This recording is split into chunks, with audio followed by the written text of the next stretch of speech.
Okay, so we continue examining the linear nth order ODE in this lectures. So we discussed lectures 13 and 14. Now, let us give a summary. Recall that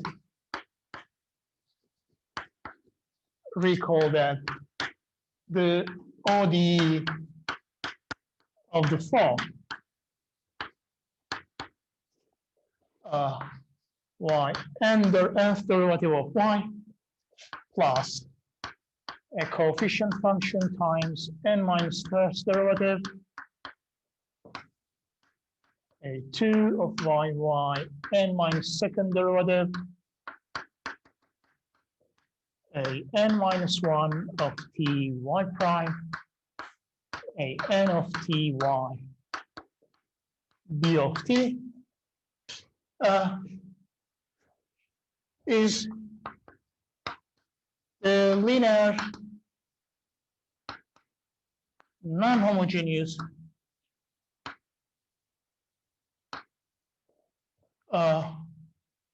differential equation in the unknown function y of t, right?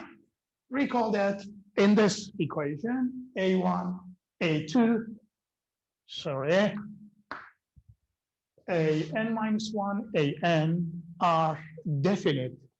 So given coefficient functions, which are functions of t only, or they may be constant.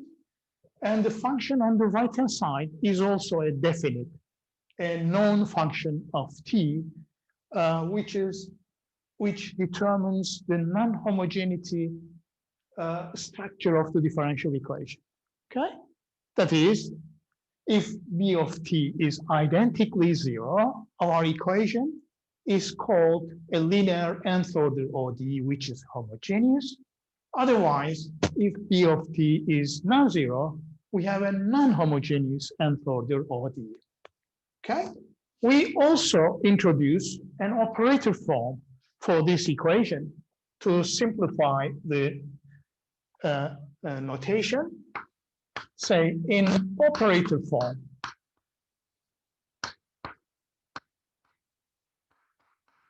the equation is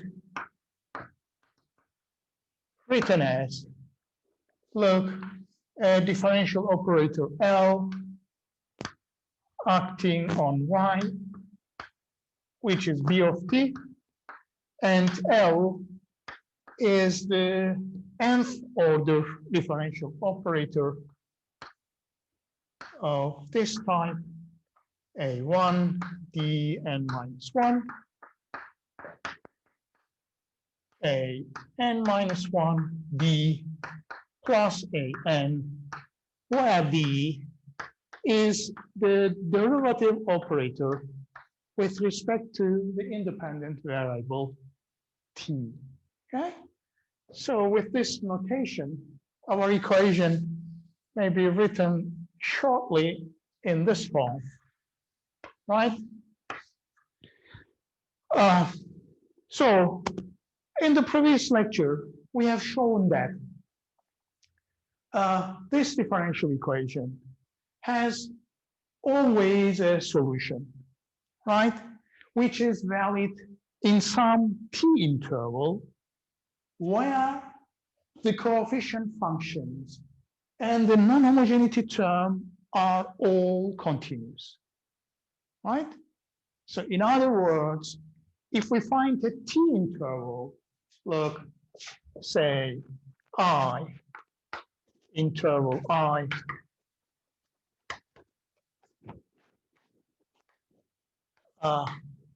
typically an open interval from alpha to beta, right? Where a1, a2, an are all continuous. B of t is also continuous. Then the differential equation has a solution, and this solution is valid in the same interval. So this is interesting. This is an interesting result that without finding the solution explicitly. In the case of a linear differential equation at hand, we know the behavior of the solution without actually finding. That is, we know that there exists a solution, and we know that the solution, which is sure to exist, okay, will be valid in this interval, okay? And this interval suggests by looking at the coefficient functions a1, a2, an, and the non-homogeneity term b of t. Good. Now, what is the structure of the solution? Furthermore, the structure of the solution is known. So simplicity, as you remember, first we consider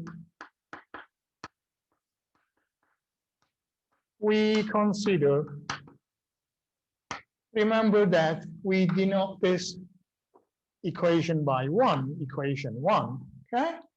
First, we consider the homogeneous equation. Homogeneous ODE corresponding to 1. That is to say, we consider in operator form, we consider this equation. Yes, where the right-hand side is taken as 0 to get the corresponding homogeneous equation. And in the previous lecture, we have shown that the general solution of the corresponding homogeneous equation is a linear combination of n solutions. To be specific, there exist n linearly independent solutions of the homogeneous equation, which form a basis in the vector space of dimension n, and therefore the linear combination of those n homogeneous solutions is the general solution of the homogeneous linear ODE. Okay, so we have written, that is, we say that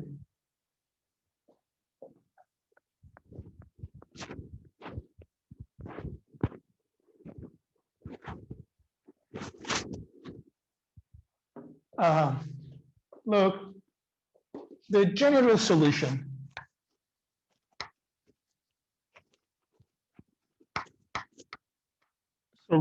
of the homogeneous equation, of course, homogeneous linear ODE, let's write it once again, Ly equal to 0 is given by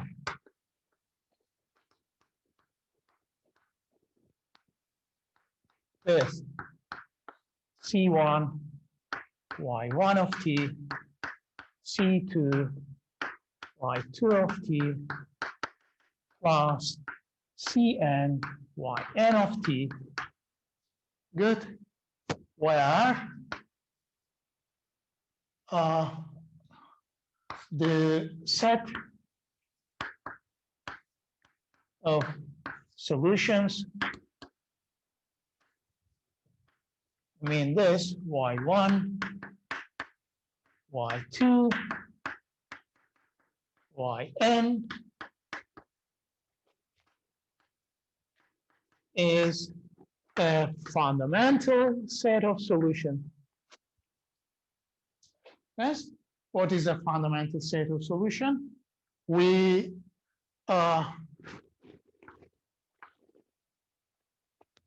consider the set of homogeneous solutions, that is,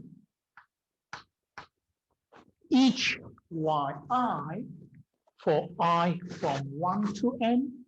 So each function which belongs to this set is a solution of the homogeneous equation, okay? From 1 up to n. and they are linearly independent. Okay? So they form a fundamental set of solutions. And look, Ci, C1, C2, Cn are arbitrary linear combination constants. So for any arbitrary constant, C1, C2, Cn, okay, this solution of this form for any value of the arbitrary constant C1, C2, Cn is a solution of the homogeneous equation. And it is the most general form of the solution. Okay? So this set is a fundamental set of solution. We call that the Wronski determinant, written in this notation y1, y2, yn of t. Okay, this is the Wronski determinant of the n homogeneous solutions. Okay, it is this determinant explicitly written. It is this determinant y1, y2, yn, y2, so y1 prime, y2 prime, yn prime, and y1 n minus first derivative,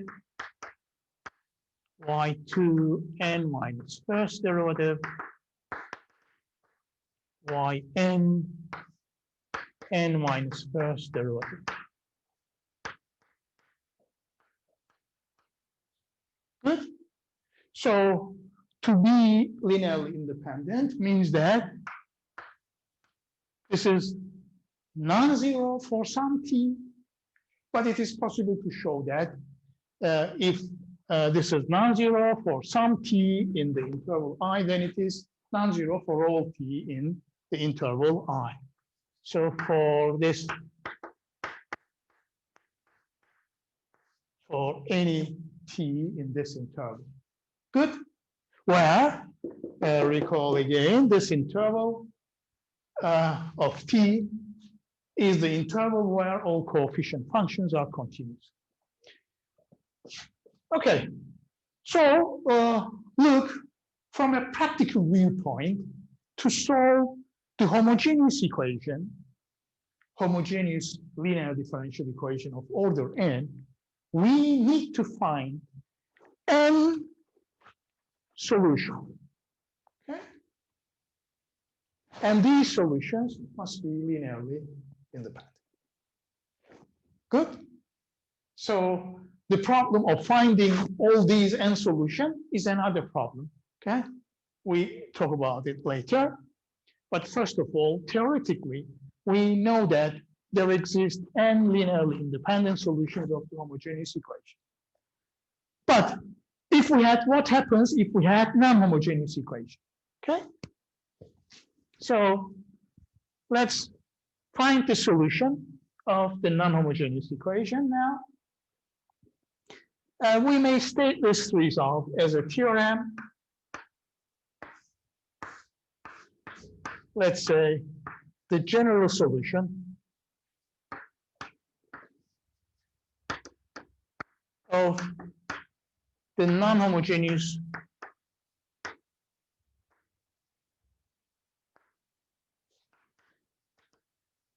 linear ODE. Okay? Now, it is not difficult to prove that the solution of the non-homogeneous equation is of the form. The general solution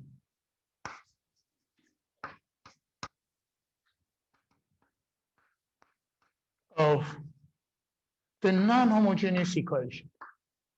So where we have a non-trivial function on the right-hand side, we denote it by B and T, is of the form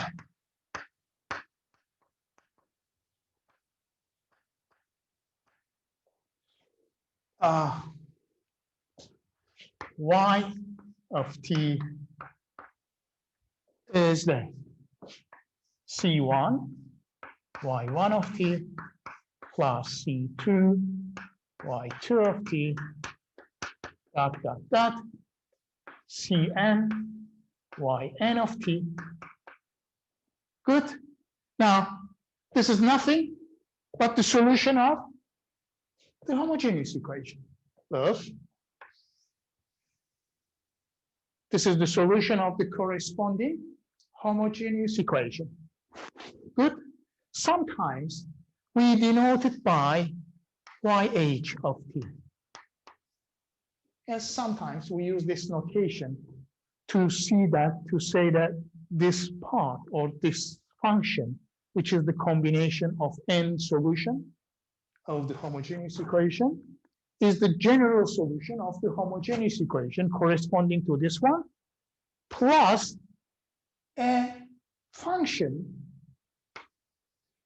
which does not contain any arbitrary constant and a specific, well-defined, well-definite function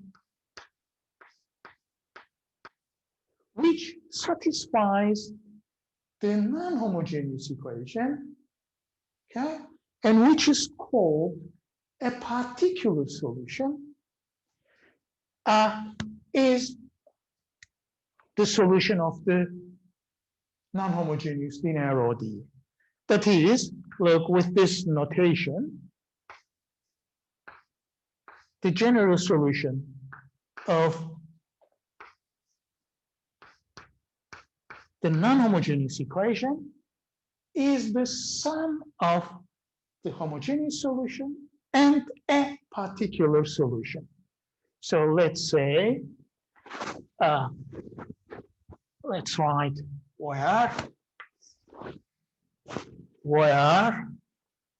yp of t is a function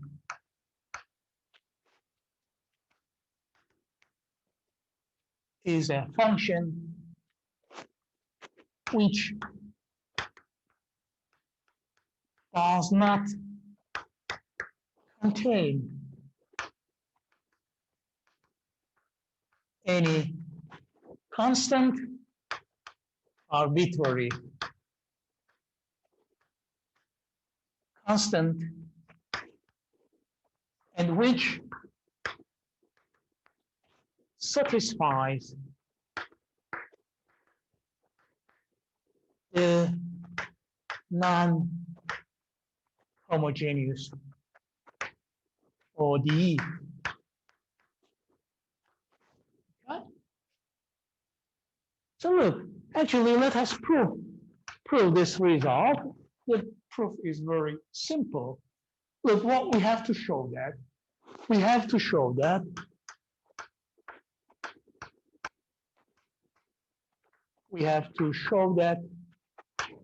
the solution in asterisk, look.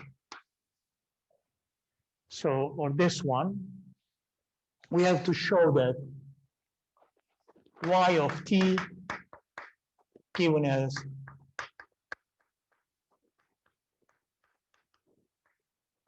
this satisfies the non-homogeneous ODE.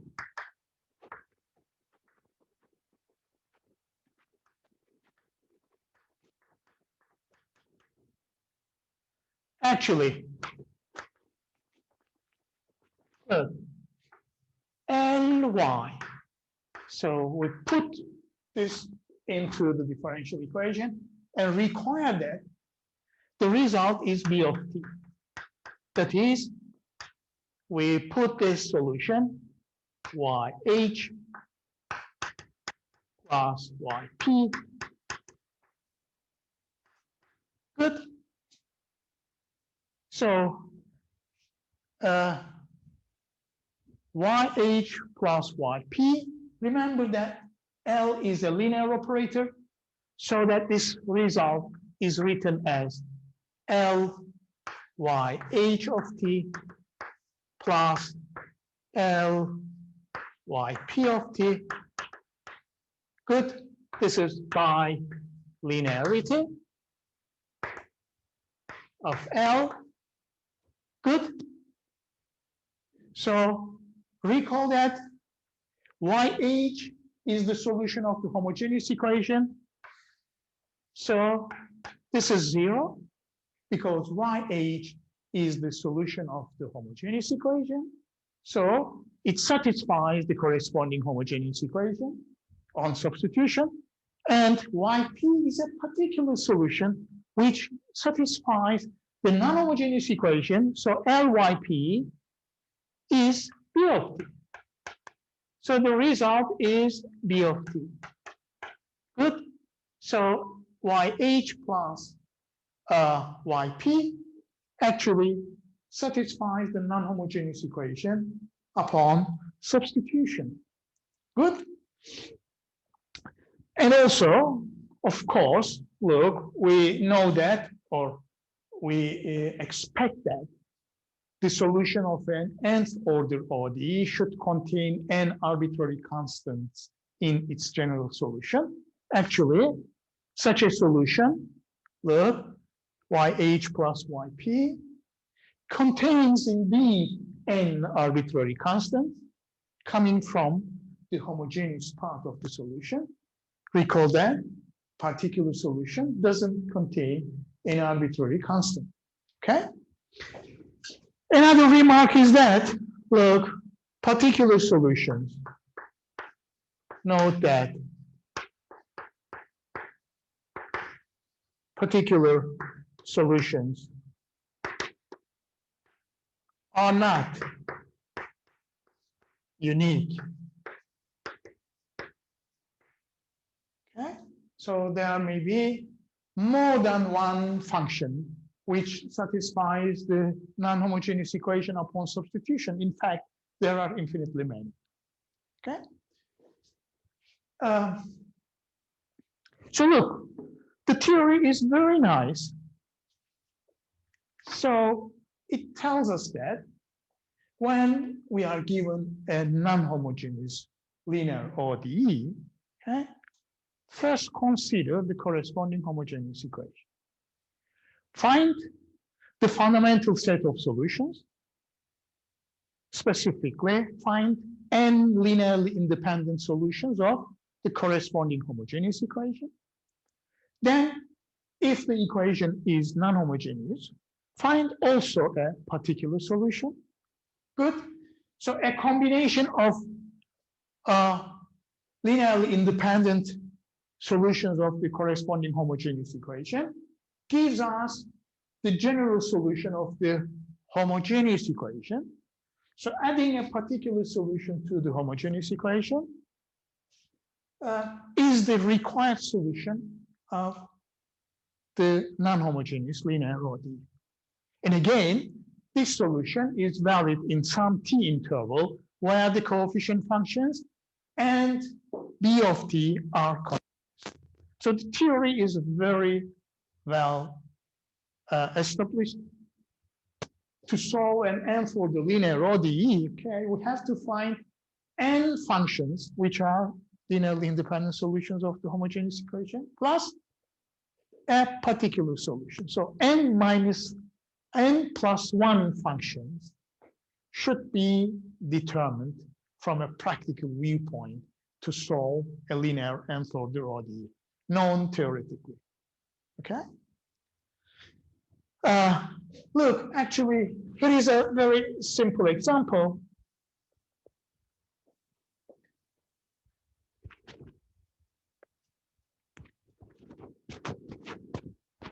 Oh, let me consider an example to illustrate this idea. Not a very simple one. Look, here is an example. Say example 1, okay? consider the second order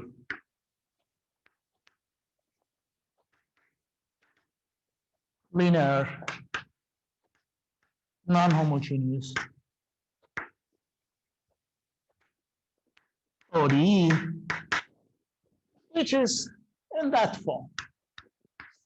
T minus 1 y double prime minus t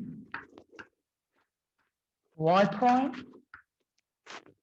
plus y is equal to 1. Okay?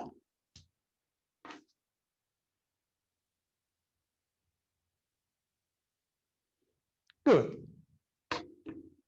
So as I said, theoretically, this is a second order ODE. So we have to find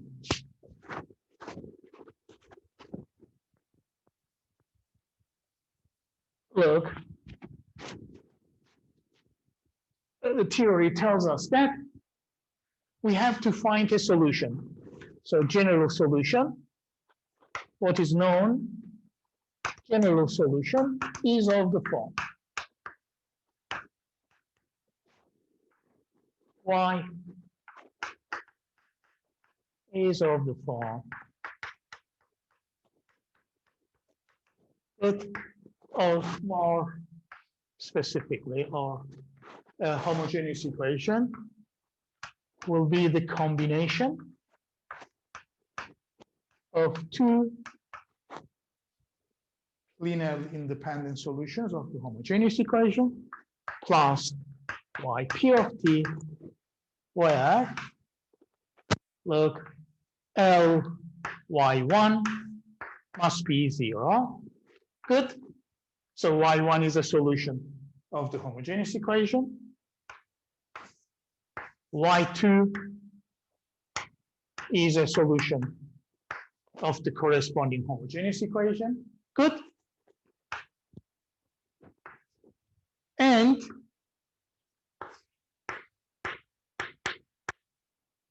Lyp must be B of t. Good. And what else? So that we must have, of course, to be sure that this is the general solution of the corresponding homogeneous equation, we require that y1 and y2 must be independent. So omega, or Wronski determinant of the two solutions, okay, must be non-zero. Good. Now, let us apply the theory for solving, for examining the solution of this equation. Now, let us ask ourselves, find interval or intervals of t where a solution is sure to exist. Good. So to this end, please be careful. We have to write the differential equation in the reduced form. What was the reduced form? The coefficient of the dominant term, that is, the coefficient of the highest order derivative term, must be unity. As you see here, this is a second order ODE, but the coefficient of y double prime is not unity.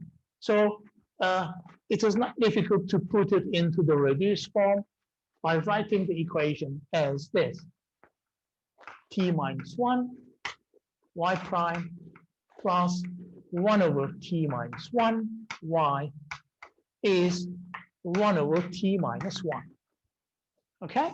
So this is the reduced or standard form of a linear ODE of the second order. Good. Now, observe. Obviously, the coefficient undefined at t is equal to 1. Good. So at least one is undefined is enough to say that the point observed at t equal to 1 is a singular point.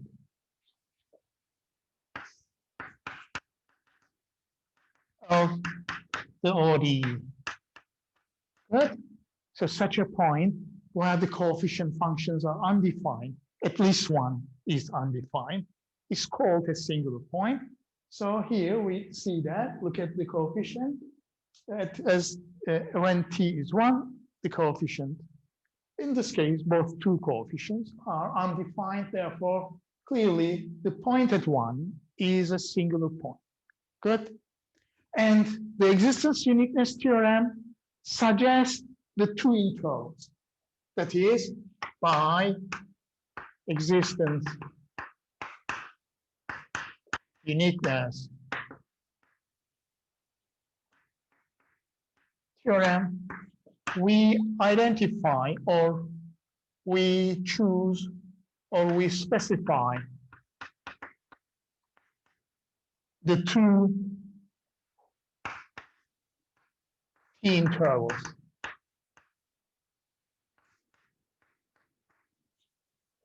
Not containing the singular point, which are this interval from -infinity up to 1, good, say I1, and another interval from 1 up to infinity, say I2. Good. So a solution is sure to exist, which is valid on I1 or I2. Good. Now, say, so we know that the solution will be unbounded or will have some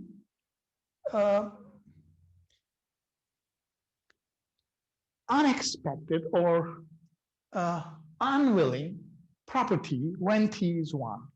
Good. This is known without finding the solution. Okay. B, verify that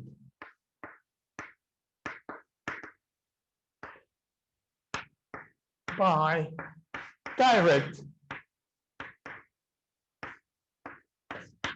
substitution that, look, at the moment, we have no idea on how these two solutions have been determined. But we can verify that e to the power t and, oh, let's write first t and e to the power t are solutions of the corresponding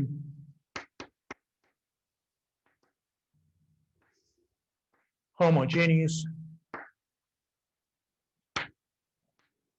ODE. As I said, there is no general method to find these two solutions. But for this equation, by trial and error, we somehow obtain the two solutions. Actually, look, for y1, let us verify them by direct substitution. So what is the meaning of a function to be a solution? When we substitute into the corresponding homogeneous equation, okay, the equation must be satisfied. Good. So for y1, t, good, So as you see, its derivative is 1, its second derivative is 0. So upon substituting into, please be careful, homogeneous equation. So which equation? T minus 1 y double prime minus t y prime plus y equal to 0. Please be careful. I didn't say that t and e to power t are solutions of the non-homogeneous ODE. I just suggest that or claim that they are solutions of the corresponding homogeneous ODE. So this is why we consider this equation. Good? And we substitute into the equation, we have t minus 1 on direct substitution means calculated y, y prime, y double prime are substituted directly into the equation to see what happens. So 0, y double prime is 0, y prime is 1. So we have minus t times 1 plus y is t. So good, look, this is 0. So minus t plus t is indeed 0. So what is the meaning of this? T, the function t, is a solution of the corresponding homogeneous equation because it satisfies the equation upon substitution. Similarly, for y2, for the second solution, we determine somehow, okay, its derivative and second derivative are also e to power t, and substitution into homogeneous ODE, Ly equal to 0, gives us t minus 1 plus, please be careful, e to power t is a common factor, minus t plus 1 all multiplied by e to power t. Good. So look, t and t cancel each other out, minus 1. So we have 0 e to power t is indeed 0. So e to power t is also a solution. So unfortunately, in this example, we find two very nice functions, okay, that both satisfy the homogeneous equation. However, in general, there is no method to find these two solutions. Okay. Now, then we can find the general solution of the homogeneous equation. Good.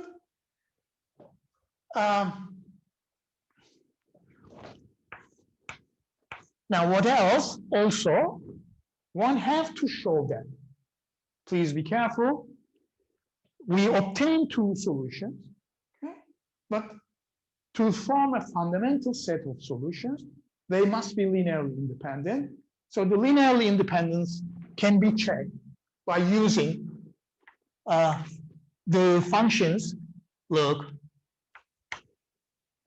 the two solutions or homogeneous solutions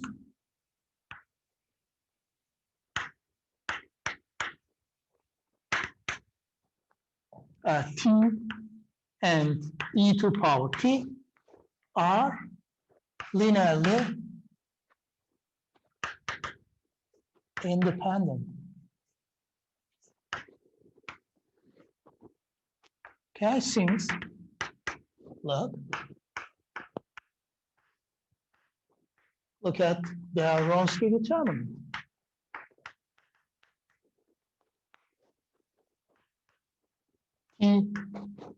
E to power t.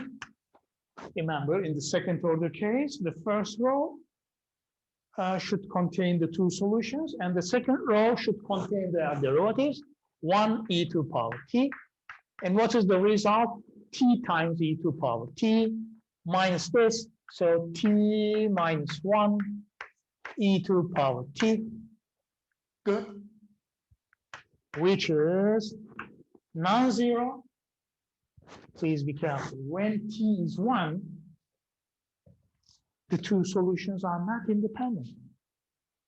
Good? Which suggests by the equation T1 is a singular point. So look, Wronski determinant is non-zero for all t in I1 or for all t in I2. Good? So they are linearly independent. If you want, let us check this result by using the Abel's formula. Let us check the result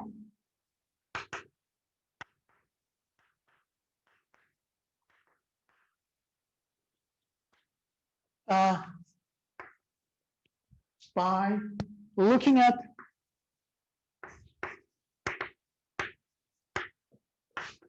the Abel's formula, which tells us, remember, Abel's formula tells us that the Wronski determinant of two solutions of this homogeneous differential equation, okay, is of the form some constant e to power minus p1 of t. Look, a1 of t. A1 is the coefficient of first derivative term. Good? Because the equation is second derivative, the first derivative term has this coefficient. So in general, we have the integral of a1 of t dt, but you have to use the reduced form in applying the Abel formula. So we have minus, and with this minus sign, this is a1 of t. But in a second order ODE, we have plus t minus 1 dt. Good.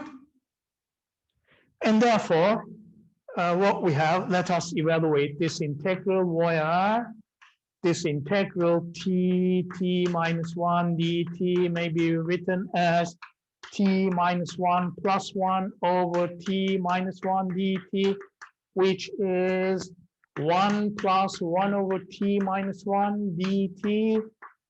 And hence, what you get for the first term, we have t and ln t minus 1 for the second term. Therefore, Wronski determinant is c times e to power t plus ln t minus 1, which is e to power t times, look, e to power ln t minus 1 is t minus 1.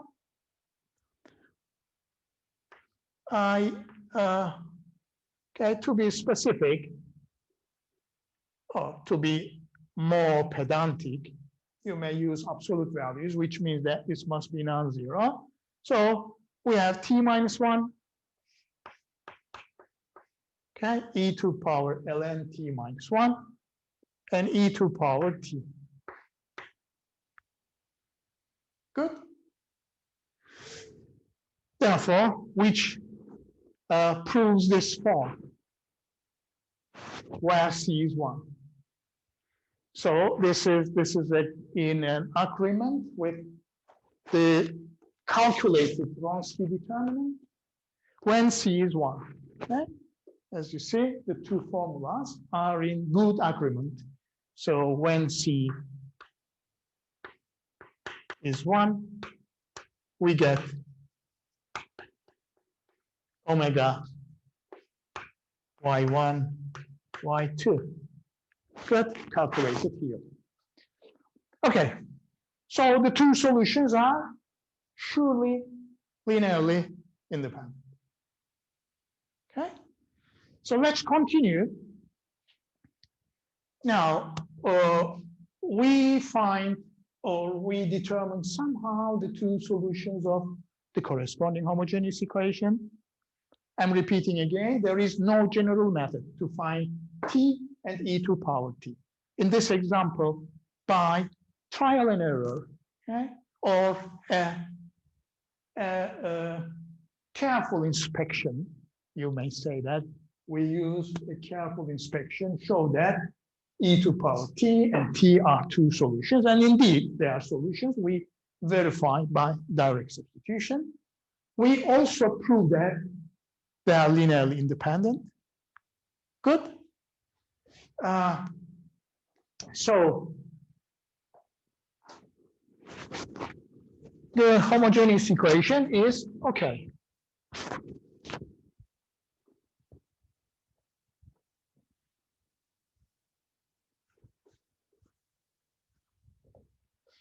Now, let's see. As you remember, our equation is non-homogeneous. So to find the general solution of the non-homogeneous equation, we need to know the general solution of the corresponding homogeneous equation plus a particular solution. Okay?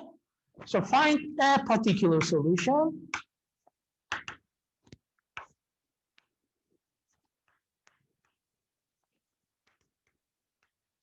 And hence, the general solution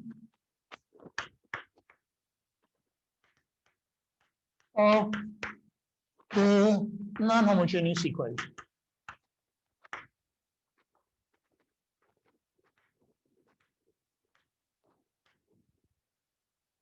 Well, this is the equation under consideration. Of course, later we discuss some specific methods to find particular solutions for the linear equations.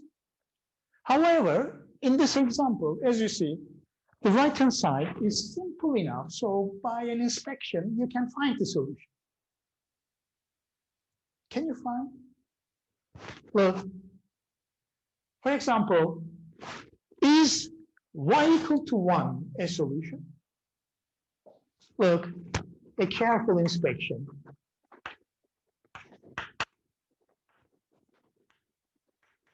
Inspection shows that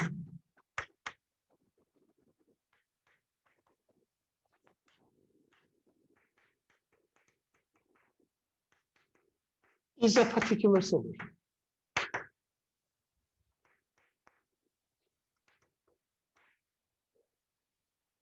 Look, actually,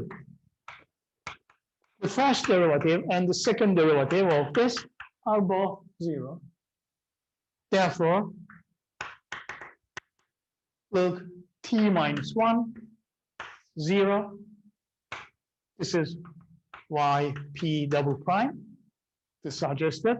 Please be careful. Yp is a function when we substitute directly into the equation. Okay? Satisfies the equation.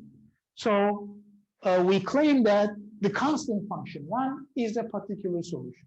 So I take its first derivative, second derivative, and substitute into the equation. So this function, suggested function, has 0 second derivative, minus t times y prime. And y prime is also 0. This is the derivative, which is 0. Then plus the function we suggest. This is yp itself. And look, this is 0, 0, 1. So actually, the equation is satisfying. So this is a particular solution. Okay? So the required solution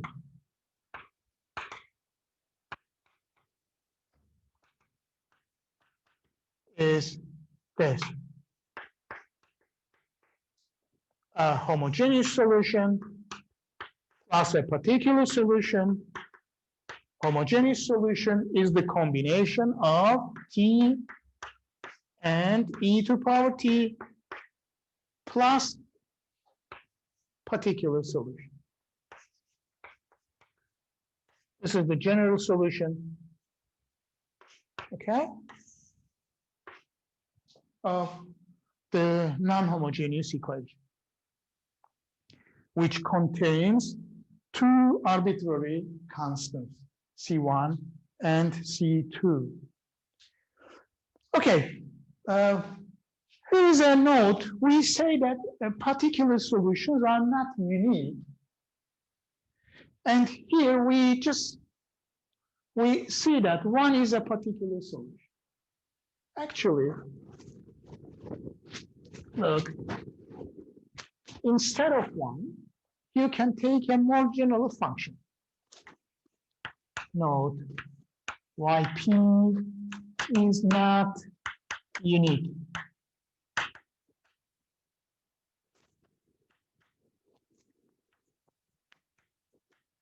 So you may find other functions as particular solutions. For example,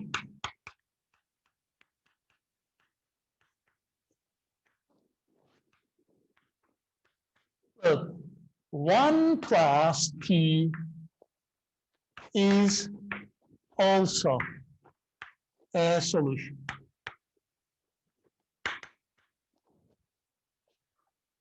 A particular solution.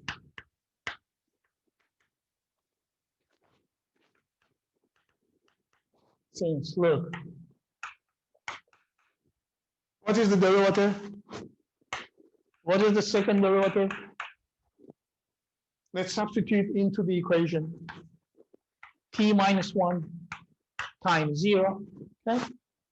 Minus t times y prime, which is 1, and plus y, t plus 1. Look, t and t cancel each other out. This is also 0. So the result is 1. So this function, not containing any arbitrary constant, is also a particular solution. And this is obvious because the added term t is a function which belongs to the homogeneous solution. Okay? So, in fact, giving any specific numbers to C1 and C2, we get a function which is a particular solution. Okay? Don't forget, particular solution shouldn't contain any arbitrary constant. So giving any value to C1 and C2, we get a function not containing any arbitrary constant, and which satisfies the equation upon direct substitution. So there are infinitely many particular solutions, but you may say that if you choose this, perhaps the structure of the general solution might be different, but this is not the case. Actually, look, in this case, or with this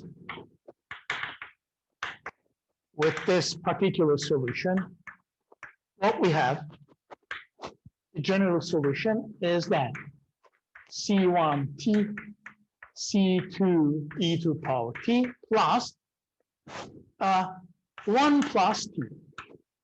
Good? This is the homogeneous solution. This is the particular solution.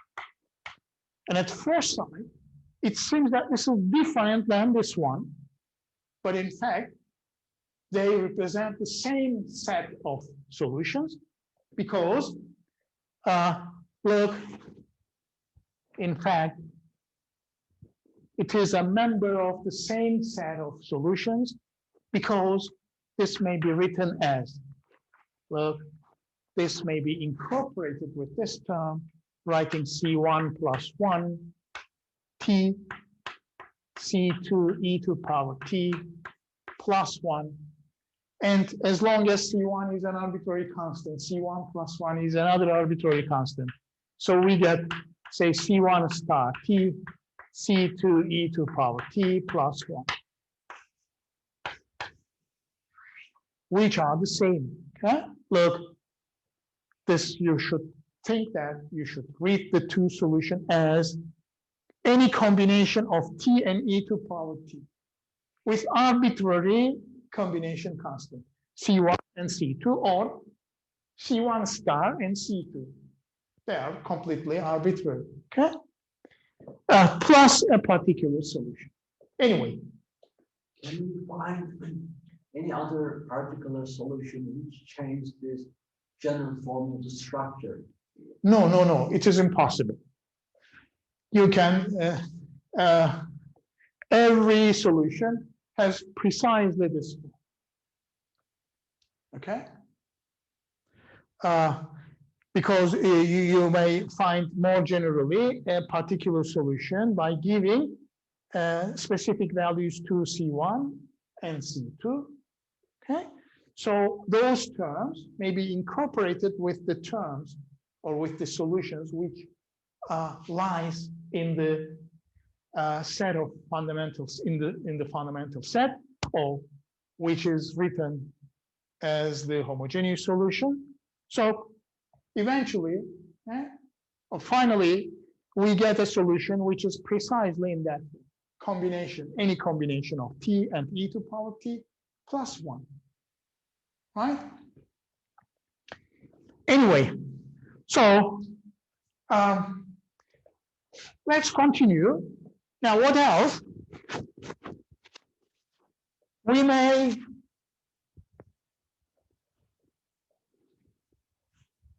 say that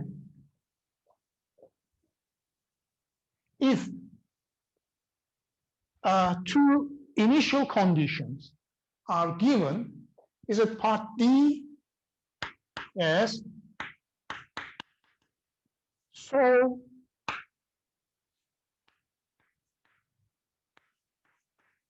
the initial value problem with this, look, y of 0 is 2, for example, y prime 0 is 1. Okay? So please be careful. The theory suggests that if T0,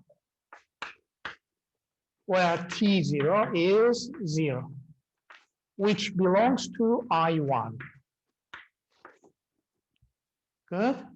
We determine two intervals of t in which the coefficient functions are and the non-homogeneity term are all continuous. And we choose a point which belongs to I1, which interval from -infinity up to 1. Therefore, the uniqueness part of the existence uniqueness theorem suggests that this problem, which problem? The differential equation plus two additional conditions, or the problem which contains the differential equation and the two initial conditions, because our equation is an equation of order 2. So we have to suggest two conditions. Now, and this problem should have a unique solution valid on this interval. Good. Now, from the general solution,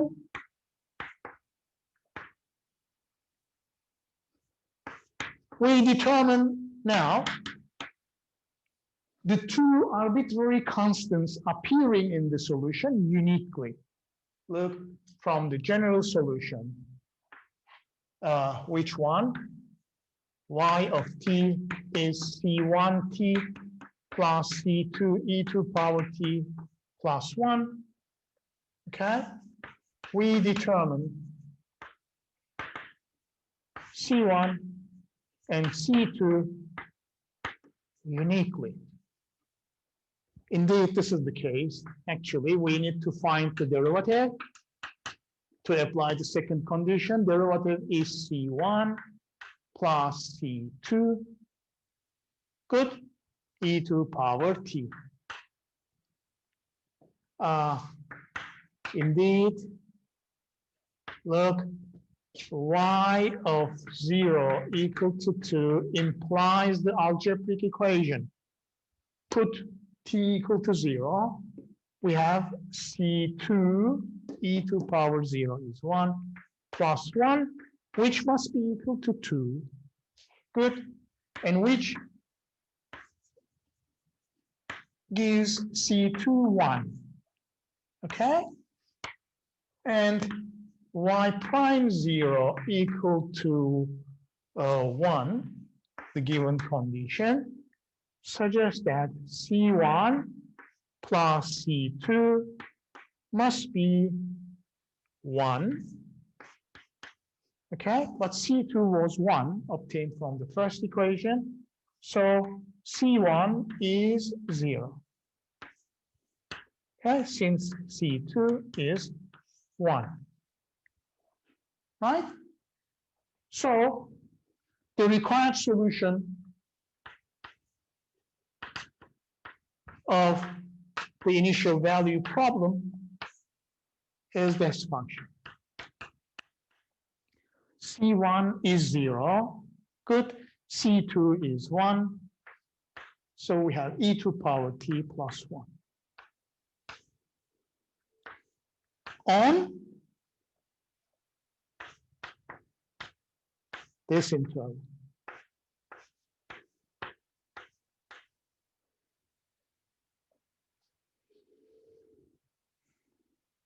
Good. Actually, this satisfies the differential equation and the two conditions. As you see, when t is 0, it is 2. Good. When t is 0, and its derivative is e to power t, and the derivative value at 0 is 1. The two conditions are satisfied. And this is a solution precisely in that form, where C1 is 0 and C2 is 1. So this is the general solution, which is valid for any arbitrary values of C1 and C2. In particular, as the solution of this initial value problem, C1 is 0, C2 is 1, leading to this unique solution. Okay? So for a moment, you may say that this solution is very nice, yes, and why it is not valid for all t? Look, it seems that e to power t as a function is well defined for all real values of t. Exponential functions are well defined for every real number, okay? For all real numbers. And as a function, of course, this is well defined for all t. But as a function which must satisfy this differential equation, okay, the interval should be restricted from -infinity up to 1. As you see, what is a solution? A solution is a function which is differentiable up to order 2 and which satisfies the differential equation upon substitution for all t in a suggested t interval. Now, this is differentiable infinitely, many times differentiable. Good. But when we put this equation, when we consider this equation, okay, as you see, y double prime, think that a given y, which is defined everywhere, its derivative is defined everywhere. But from this equation, when you try to solve it for y double prime, you will see that y double prime will be undefined at 1. So as the solution of the differential equation, the domain of this function should be restricted to the interval from -infinity up to 1, because the initial point should, this interval should contain the initial point, So initial point is the point at the origin in this case, and it belongs to this interval. And therefore, this is why we have a solution valid on this interval. At 1, although this is a function which is defined at 1, it is not a solution of this differential equation because its second derivative is undefined. So, but we require a solution which is well defined for all t up to second order. Second derivative or second order derivative of this solution is undefined when it is substituted into the differential equation at t is equal to 1. Okay,